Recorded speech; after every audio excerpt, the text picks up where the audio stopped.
Bonsoir à tous et bienvenue à bord de l'Universalis. Déjà, petite précision, il faut que vous sachiez un truc.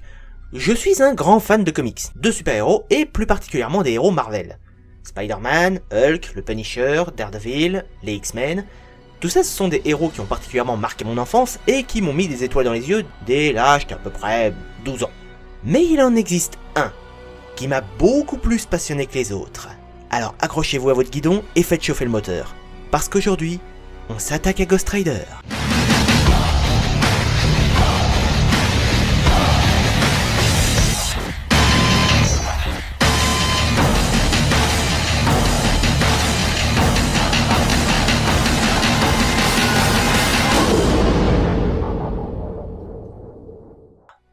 Alors déjà, comment suis-je devenu fan du personnage ? Eh bien, figurez-vous qu'étant petit, j'avais eu accès à quelques comics traduits en français et représentant les aventures de divers protagonistes dans leur monde. Et il se trouve que, pour une raison que je suis incapable de me rappeler, j'étais finalement entré en possession d'un exemplaire du comics Ghost Rider. Le look du personnage, sa violence, sa brutalité, son côté très borderline, comparé aux héros finalement assez gentillés qu'on pouvait voir partout dans Marvel. Tout ça en une histoire même pas complète et dont je ne me souviens même plus aujourd'hui, ont fait de Ghost Rider un de mes personnages favoris de l'univers Marvel. Même si je ne savais strictement rien du bonhomme. Et donc, autant pour combler mes lacunes sur le personnage que pour lui rendre un petit hommage, j'ai décidé de me lancer dans une étude approfondie du Ghost Rider. Je tiens cependant à le préciser, tout ce que je vais vous dire tient de différents sites et différentes encyclopédies Marvel que j'ai pu dégoter sur le net, afin d'acquérir un maximum d'informations sur le personnage. Parce que oui, à mon grand regret, il n'existe pas d'intégrale Ghost Rider. Ou alors s'il y en a, j'en ai pas trouvé. Pas en français en tout cas. Donc si jamais vous repérez quelques lacunes dans ce que je vais vous dire, c'est normal. Mais en théorie, je devrais pas vous dire trop de conneries. Tout commence donc il y a 20 000 ans. Non là je déconne pas là. En effet, à cette époque existait Zarathos, un esprit de la vengeance. Et c'est là qu'on commence avec les divergences. Pour certaines versions, les esprits de la vengeance sont une cohorte d'êtres surpuissants, considérés comme les vestiges d'un pouvoir divin tombé sur Terre dans les temps anciens. Pour d'autres, Zarathos est juste un démon, et parfois même un ange déchu qui a fini par être corrompu. Et on va plutôt partir sur l'idée des esprits de la vengeance, Zarathos étant juste le plus puissant du lot. Mais, particularité particulière, Zarathos possédait le pouvoir de dévorer des âmes, ce dont il se servait pour augmenter sa propre puissance. Sauf que de par sa tendance un chouïa mégalomane à en vouloir toujours plus, les autres esprits de vengeance se sont donc opposés à lui, allant même jusqu'à se sacrifier pour créer le médaillon du pouvoir, à l'intérieur duquel fut enfermée l'essence de Zarathos.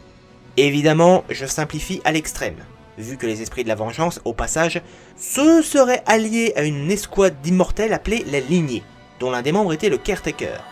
Et pour s'assurer que le démon ne serait plus jamais libéré, le dit médaillon fut brisé en 3 éclats, 4 selon les versions, et confié à 2 familles. Oui, 2, j'ai pas mal compté. Et les familles furent elles-mêmes placées sous la surveillance d'un membre de la lignée. Manque de bol, il y a 2000 ans, Zarathos vit un des éclats découverts par une tribu de nomades, dont il prit la tête et commença à réclamer vénération et sacrifice de la part de ces humains désormais soumis à sa volonté. Donc si je résume, 2 éclats sont surveillés par des familles humaines, risqué mais pourquoi pas. Et les 2 autres, vous les avez juste balancés dans la nature, de manière à ce que n'importe quel gugus puisse les trouver. Et c'est là qu'intervient Mephisto. Et il va falloir que je fasse une parenthèse sur Mephisto, sinon vous allez rien comprendre. Alors, Mephisto est un seigneur démon immensément puissant qui possède des pouvoirs quasi illimités. Son principal don étant le système du pacte faustien. Il vous promet de réaliser vos rêves les plus fous, le tout en échange de votre âme.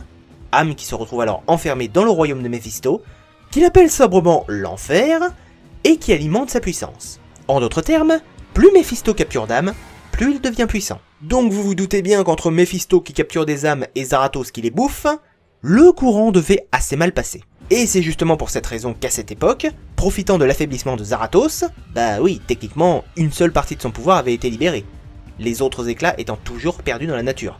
Mephisto pactisa avec un humain dénommé Centurius afin de combattre Zarathos en le rendant immortel.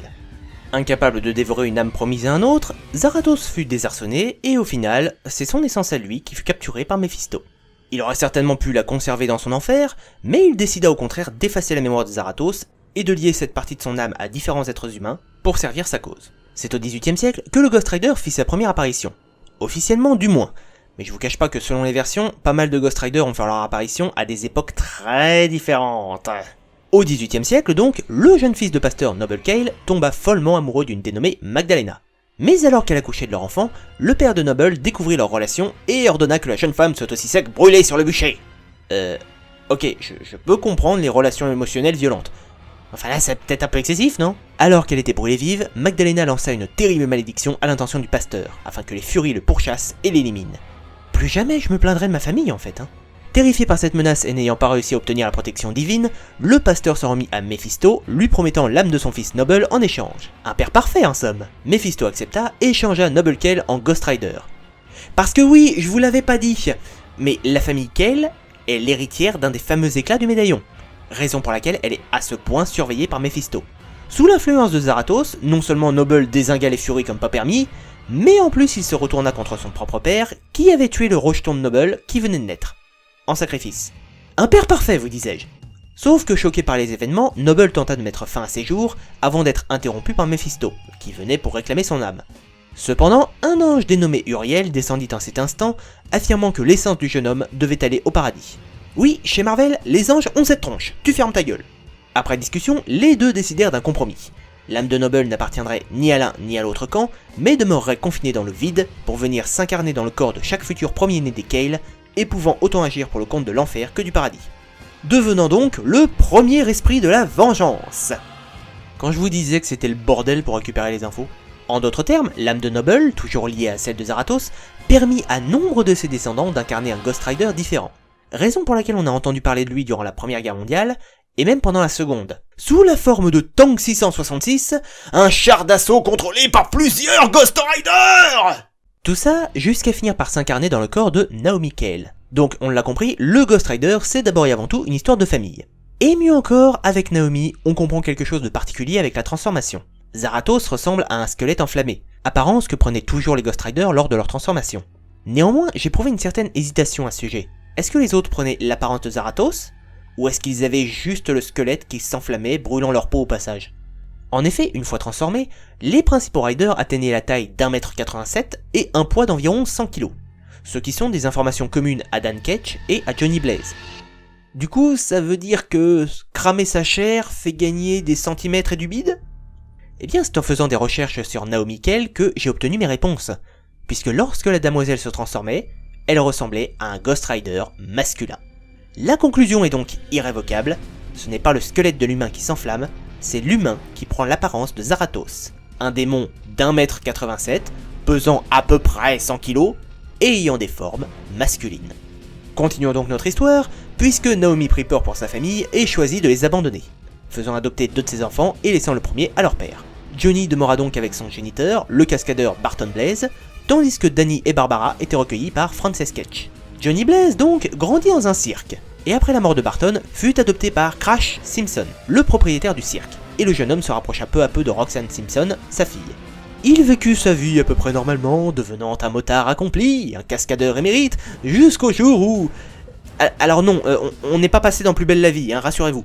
En effet, terrifié à l'idée que Johnny, son premier-né, finisse par devenir le Ghost Rider une fois qu'elle mourrait, Naomi choisit de faire un pacte avec Méphisto. Manque de bol, si le Gugus est surnommé le prince des mensonges, c'est pas pour rien.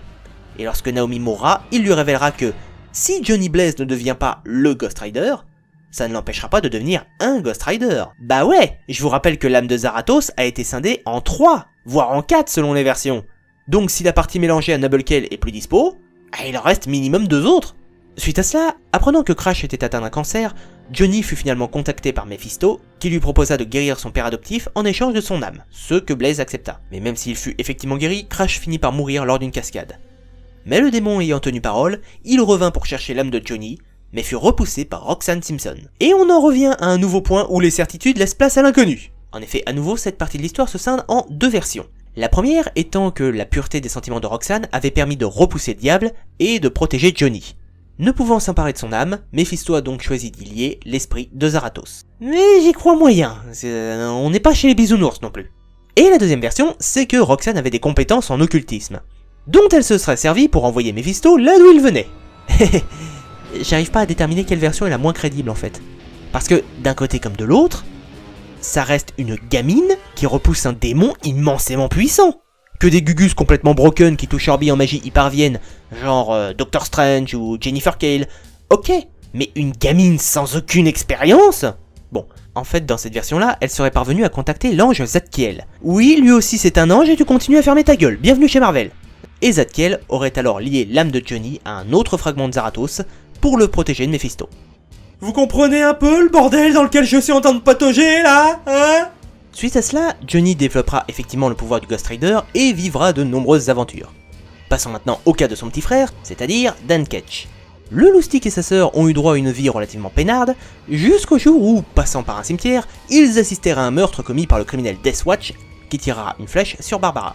Terrorisé, Dan embarquera le corps de sa sœur jusqu'à une décharge pour s'y cacher, avant de tomber, purement par hasard, sur la moto de Naomi Kell, où cette dernière avait fait incruster le médaillon familial contenant l'essence de Zarathos. Je sais pas si c'est l'idée du siècle, mais bon. Touchant le médaillon, Ketch sera alors investi par l'esprit de Zarathos, le faisant alors devenir le nouveau Ghost Rider, et devenant par là même le nouvel héritier de Noble Kell. C'est bon, vous arrivez toujours à suivre jusqu'à présent? Il y a eu plusieurs autres Ghost Riders par la suite, moins importants, mais on abordera leur cas plus tard. Pour l'instant, concentrons-nous sur les pouvoirs du Rider. En effet, une fois transformé, le Rider devient pratiquement invulnérable, n'étant sensible qu'à des armes angéliques, voire carrément divines. Et il peut se remettre de pratiquement n'importe quelle blessure qu'on lui occasionnerait. Mieux, il possède une force surhumaine, lui permettant de soulever jusqu'à 25 putains de tonnes, et est en permanence enveloppé de feu infernal. Des flammes mystiques ayant la particularité de ne brûler que les criminels et les corrompus. Par ailleurs, il possède également le pouvoir de contrôler sa moto mystique par sa volonté. Il peut l'invoquer ou la révoquer à son gré, puisqu'elle est elle-même façonnée à partir du feu infernal. Et mieux encore, même si par miracle vous parveniez à démolir ce véhicule capable de rouler sur n'importe quelle surface, y compris sur l'eau ou à la verticale, vous vous rendrez compte qu'elle se régénère au bout de quelques secondes. Il possède également une chaîne mystique qui peut se modifier et prendre l'apparence d'autres armes, comme un fusil, des shurikens, ce genre de choses. Et comme si ça ne suffisait pas, le Ghost Rider est un traqueur de péché. Comprenez par là que le Gugus peut ressentir la présence de corruption et de surnaturel à distance, et possède le regard de pénitence. Le regard de pénitence. C'est probablement le pouvoir que n'importe quel flic ou juge rêverait d'avoir. En gros, si le Rider regarde un criminel droit dans les yeux, sa victime va alors ressentir tout le mal qu'elle a infligé à d'autres personnes dans sa vie. Ce qui en général laisse le corrompu dans un état catatonique. On va pas se mentir, il y en a très peu qui réussissent à s'en remettre. Après, il y a quelques incohérences et autres incertitudes avec ce pouvoir, comme l'idée selon laquelle le regard de pénitence ne serait efficace que contre des individus ayant effectivement des regrets. Soi-disant parce que celui-ci serait inutile face au Punisher. Ce dont je ne suis pas d'accord. D'une part, le Punisher n'est pas un type mauvais. Il est expéditif, sadique et il torture, ok, mais il ne s'en prend jamais à des innocents. Il s'attaque uniquement à des criminels pour les punir.